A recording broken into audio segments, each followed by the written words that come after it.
یہ قوم لوط وہی قوم ہے جن کو اللہ نے سرسبز و شاداب علاقے عطا کیے تھے، بڑے خوبصورت علاقے عطا کیے تھے۔ جیسے کشمیر بڑا حسین ہے، اسی طریقے سے اللہ نے قوم لوط کو حسین علاقہ عطا کیا تھا۔ لوگ تفریح کے لیے، لوگ سیاحت کے لیے ان کے علاقے میں آتے تھے۔ آنے کے بعد اللہ اکبر وہ انہی سے پیسے کماتے تھے، بہت مالدار ہو گئے۔ جب مال خوب ہو گیا تو شیطان نے ان کو بدفعلی میں مبتلا کیا۔ یہ وہ فعل ہے جو زنا سے بدترین فعل ہے۔ جب اس قوم کے اندر اللہ اکبر یہ بدفعلی بڑھی تو اللہ نے جناب ابراہیم علیہ السلام کے بھتیجے جناب لوط علیہ السلام کو وہاں مبعوث فرمایا۔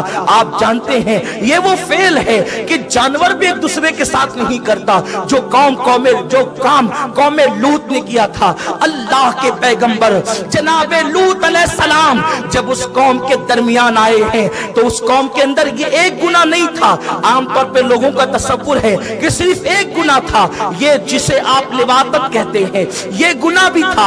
اس کے ساتھ ساتھ وہ تالیاں بھی بجاتے تھے، اس کے ساتھ ساتھ وہ سیٹیاں بھی بجاتے تھے۔ سیٹی بجانے کا ان کے اندر عام رواج تھا، تالیاں بجانے کا ان کے اندر عام رواج تھا۔ یعنی اللہ اکبر شرافت سے گری ہوئی حرکتیں وہ سب کچھ کرتے تھے۔ جب وہ ری خارج کرتے تو زور سے کرتے اور ہنستے تھے۔ اللہ کے پیغمبر نے فرمایا یہ بے حیائی کے کام ہے، ایسا نہ کرو۔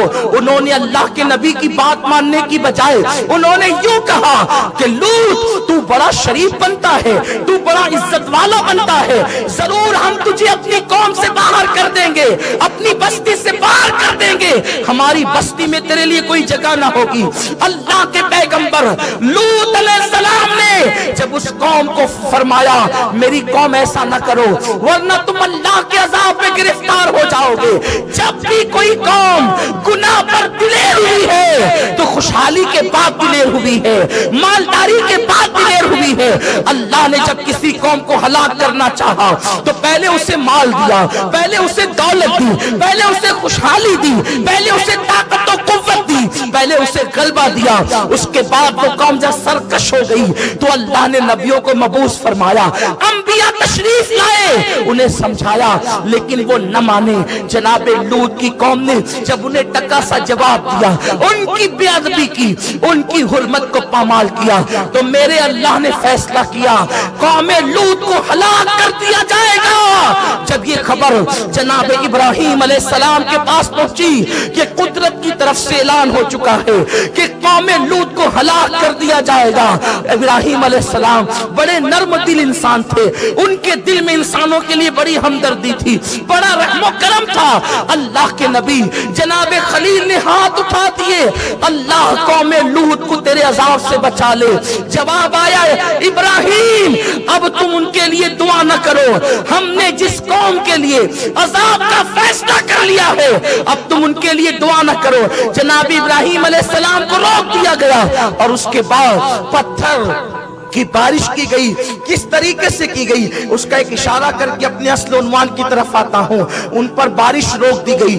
جب بارش رک گئی ہے تو اللہ اکبر ان لوگوں نے دعا کی اللہ سے، اللہ باران رحمت کا نزول فرما۔